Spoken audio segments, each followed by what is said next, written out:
먹고 먹어도 자꾸만 넘치게 먹을 것들을 채웁니다. 그 카드값의 대부분 한 90% 이상이 다 식비인 것 같아요. 마트에서 사는 것도 거의 음식 종류. 아무리 채워도 모자른 것 같죠. 한국 사회가 다른 사회와 비교해서는 폭발적으로 먹을 거에 대해서 욕망한다. 그렇다면 우리는 왜 이렇게 과하게 먹고 채울까요? 최대한 우리가 가지고 있는 거에서 간단하게 잘 먹자. 있는 재료 하면서 과소비하지 않고. 뿌리와 같은 역할을 하는 음식물을 잘 먹으면 건강하게 오래오래 행복하게 살 수 있다고 저는 그렇게 믿어요. 넘쳐나는 음식의 홍수 속에서 우리는 어떤 음식을 어떻게 먹어야 할까요? 오늘 여러분의 밥상은 어떤지 함께 생각해 보겠습니다.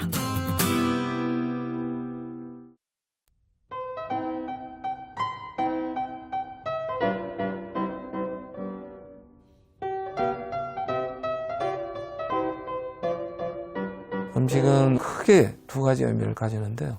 하나는 실용적인 의미를 가지고 있고 하나는 상징적인 의미를 가지고 있습니다. 우리 인간은 살기 위해 음식을 먹습니다. 이것은 석기시대나 지금이나 변하지 않은 가장 원초적인 이유죠. 그러나 지금 우리는 살기 위해 먹는 것만은 아닙니다.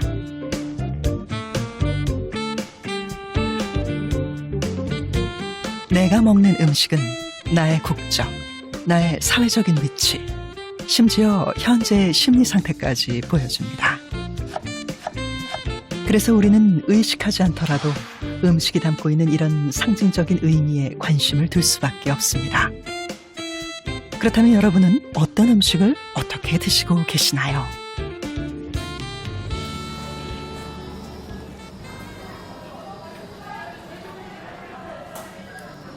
워킹맘 이혜영 씨입니다. 그녀의 퇴근 후 일과는 장보기로 시작됩니다. 식구들과 함께할 저녁 식사를 준비하기 위해서인데요. 대부분의 엄마들이 그렇듯 메뉴 정하기가 영 쉽지 않습니다. 한 가지 메뉴는 정했는데 다른 메뉴는 지금 뭘 해야 될지 모르겠어요. 계속 고민 중이에요, 지금. 어떤 걸 사야 될까? 애들이 뭘 잘 먹을까 지금 고민하고 있어요.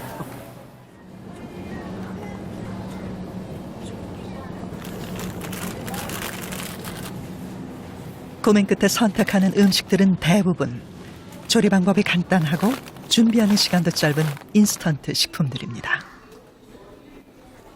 저희 이제 일하고 들어와서 애들 픽업해서 들어오면 5시나 6시가 돼요.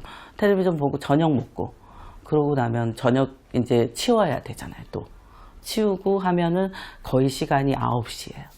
9시면 애들 씻기고 재워야죠. 그래서 이제 간단하게 조리할 수 있는 거, 몇 분 만에 나올 수 있는 요리 그런 것들을 주로 자꾸 찾게 돼요.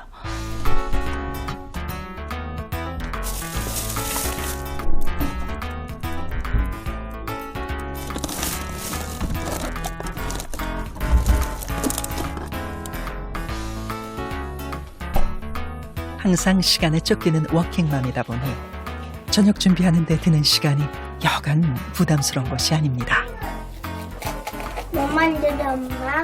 이거 밀푀유 나베 잎이 천장이나 되는 그런 뜻을 가진 건데 이렇게 만들어서 모양을 예쁘게 만든 맛없을 것 같아. 그래, 맛없을 것 같아. 아니. 좋아는 해요. 근데 잘 못해서 그러는 거고요. 제가 만드는 것도 쿠키 만들기, 떡 만들기, 케이크 만들기 이런 것들 그리고 밑반찬 요리 하는 것들도 많이 배워봤었거든요. 노력은 하죠. 노력하는 만큼 안 되는 것 같기도 하고요. 사실 요리하는 게 힘들어요. 오늘의 저녁 메뉴 밀푀유 나베.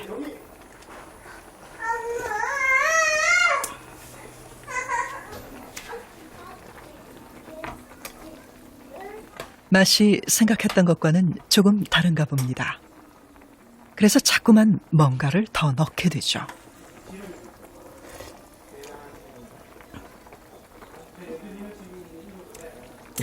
이렇게 마음과는 다른 음식 맛이 나올 때 이혜령 씨는 너무나 속이 상합니다.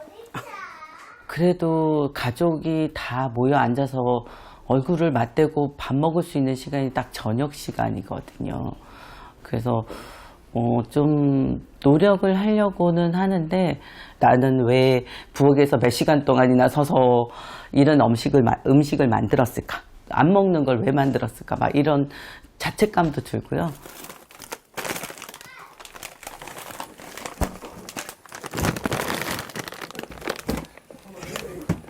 기껏 몇 시간 동안 음식을 하던 이혜령 씨는 급하게 냉동식품 몇 가지를 챙깁니다.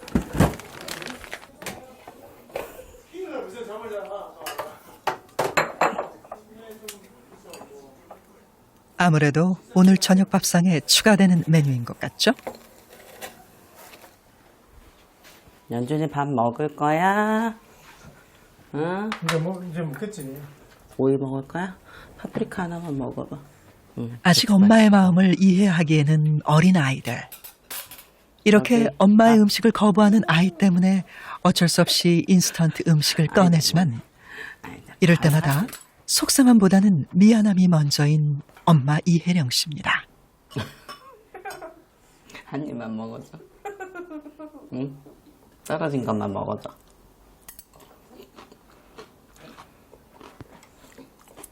약속. 응?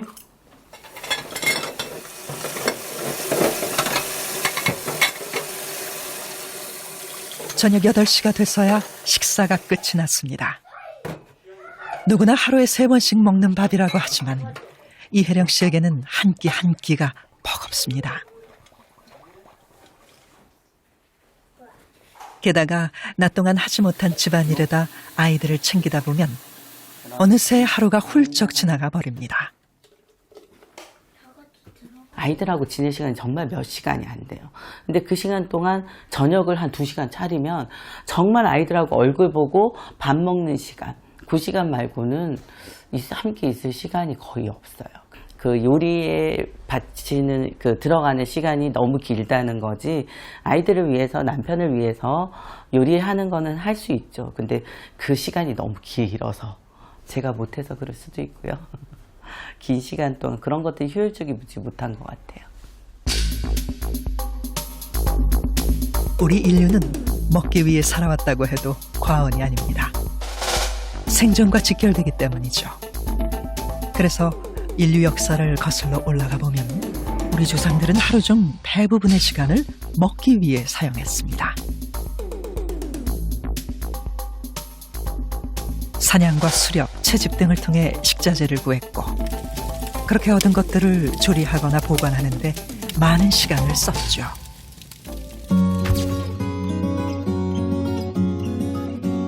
그런데 지금은 원하면 언제든지 큰 노력 없이 음식을 먹을 수 있습니다.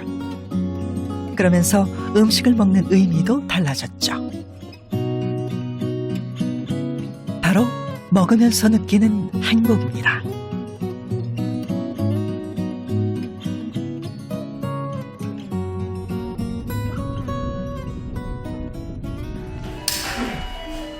정아진 씨에게 먹는 것은 누구에게나 그렇듯 세상에서 가장 행복한 일입니다. 네. 고맙습니다. 네, 감사합니다. 그러나 아진 씨에게는 좀 더 의미가 크죠.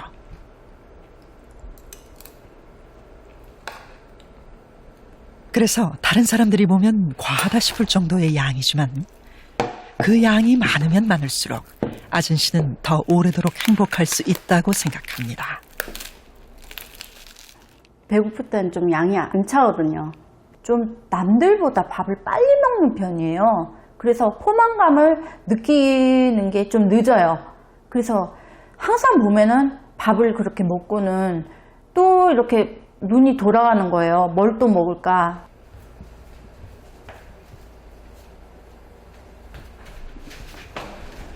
맛있고 배부르게 먹는 것이 행복한 인생을 사는 기본 조건이라고 생각하는 아진 씨입니다. 흔히들 여자들은 밥 먹는 배와 디저트 먹는 배가 따로 있다고 하죠.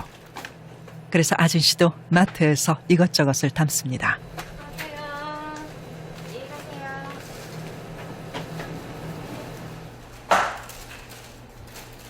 봉지 가득 과자를 들고 돌아온 아진 씨. 과자를 챙기는 손이 무척 들떠 있습니다. 전 식욕이 제일 가장 큰 행복이기 때문에 먹는 게 남는 거다 그런 생각을 가지고 있어요. 세상에는 맛있는 게 너무 많아요. 그 즐거움을 놓치고 싶지가 않거든요. 1차적인 욕구가 잘 채워져야지 인생은 행복하다고 생각을 하거든요. 그래서 정말 먹는 것은 인생을 기본적으로 탄탄하게 만들어주는 그런 즐거움 같아요. 먹으면서 느끼는 행복감을 포기할 수 없는 아진 씨. 우리 누구나 한 번쯤은 배가 불러도 또 먹는 그런 경험을 해봤을 것입니다. 우리는 왜 이렇게 먹는 것을 포기하지 못하는 걸까요? 그거는 우리 뇌는 아직 석기 시대예요. 하나도 바뀌지 않았어요. 우리 뇌하고 몸은요. 음식은 우리가 논리적으로는 통제할 수 있을 것 같지만 아직 우리 뇌는 음식이라든가 공포라든가 감정의 우리의 뇌는 우리가 생각하는 것 같이 그렇게 발달되어 있지가 않아요. 음식과 관계가 되어 있어서는 석기 시대에서 벗어나지 못하는 거예요. 그렇기 때문에 음식을 통제할 수가 없는 거예요. 인간의 욕구는 5단계로 나눌 수 있습니다. 그중 가장 기본적인 욕구가 식욕, 성욕, 수면욕 등과 같은 생리적인 욕구인데요. 심리학자인 매슬로우에 따르면 인간은 이 욕구가 충족되지 않으면 다음 단계로 넘어갈 수 없다고 합니다. 그래서 어쩌면 우리 인간은 욕구를 충족시키기 위해 먹는 것에 최선을 다하는 것일지도 모릅니다. 그렇다면 현재 우리는 얼마나 먹는 행동에 관심을 쏟고 있을까요? 직접 확인해 보겠습니다. 200명이 넘는 사람들이 참여했는데요. 그 결과 먹는 것에 대한 관심이 집착에 가까울 정도였습니다. 병이면 한 끼를 먹더라도 맛있는 거 먹으면 좋겠으니까. 그러니까 스트레스 받을 때 맛있는 거 먹으면 기분도 풀리고 늘 고민하는 것 같아요. 아침에 일어나서 뭐 먹지부터 시작해서 점심은 뭐 먹고 저녁은 뭐 먹나 생각하는 것 같아요. 오늘은 뭐 먹을까? 맛있는 거 없나? 풀리지 않는 인간의 영원한 과제라 불리는 것들이죠. 그래서 먹는 것에 대한 우리들의 관심이 끊이지 않는 이유기도 합니다. 빅데이터 분석 결과 맛집이나 먹방과 관련된 검색 빈도수가 전년 대비 약 190% 가까이 상승한 것을 보면 먹는 것에 대한 우리의 관심이 점점 더 높아지고 있다는 것을 알 수 있죠.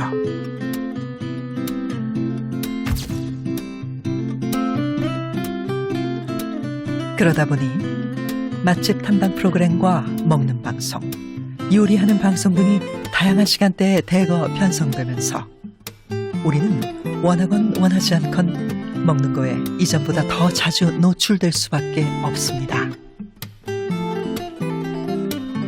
사실 이제 음식 관련된 방송은 이전에도 존재해 왔었죠. 어떤 지역의 특산물을 소개한다든지 어떤 음식 정보를 제공하는 어떤 교양 다큐의 성격으로 존재해 왔었지만 최근에 어떤 먹방이나 쿡방의 특징은 음식을 지나치게 물신화하고 어떤 음식을 위한 음식에 의한 이런 방송이라는 차원에서 이전의 어떤 정보 제공 성격의 음식 방송하고는 좀 확연하게 구별되는 측면이 있다고 보여지는데요.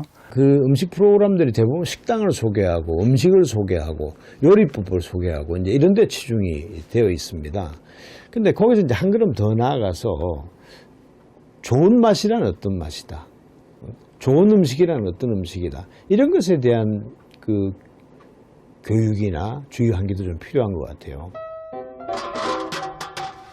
하얀 흰 쌀밥이 최고의 음식이었던 시절이 있었습니다. 윤기가 좌르르 흐르는 갓 지은 쌀밥에 큼지막한 고기가 들어간 국 한 그릇이면 부러울 것 없는 최고의 밥상이었습니다. 어른들만 쌀 조금 얹어서 주면은 드리면은 그게 부러워요. 우리는 어리니까 저 쌀밥을 언제 한번 먹어볼까 그렇게 살았죠. 그래서 우리하고 지금 세대 차이가 나니까 그렇게 살지만 너무들 싶게 사는 거겠죠. 먹는 것도 너무들 잘 먹잖아요. 뭐 아끼고 그런 거 없잖아요. 그냥 좋은 거만 찾잖아요. 이제는 먹을 수 있는 음식들이 다양해지고 풍요로워졌습니다. 조리법도 과거보다 복잡해지고 사용할 수 있는 재료도 많아졌죠. 이제는 먹는 것이 굶주린 배를 채우는 일이 아니라 음식 문화를 즐기는 행동으로 변하고 있는 것입니다. 음식 문화가 되려고 그러면 제일 먼저 전제가 돼야 될 게 다양성인데, 지금 우리나라 음식 문화의 문제 중에서 가장 큰 부분은 너무 획일적으로 단맛과 감칠맛에 매달린다. 그러니까 아마 잘 기억을 해보시면은 신맛이 나는 음식을 먹어본 지가 오래됐을 거고, 그 다음에 거의 이제는 없어진 게 쓴맛입니다. 매운 음식 갖고는 실패하지 않는다는 속설이 있습니다만, 양념범벅을 해서 이게 무슨 재료의 맛을 느낄 수가 없게끔 요리되어 있는 경우가 굉장히 많습니다. 그런 점에 있어서는 맛의 기준이나 맛의 수준이 굉장히 퇴보했다고 볼 수 있는 것이죠. 음식의 맛의 본질은 그 재료의 맛에 있는데, 그 재료의 맛을 못 느끼게 하는 복잡한 조리 과정이 요즘 우리 주변에서 판치고 있는 것은 그렇게 바람직한 현상이 아니라고 봅니다.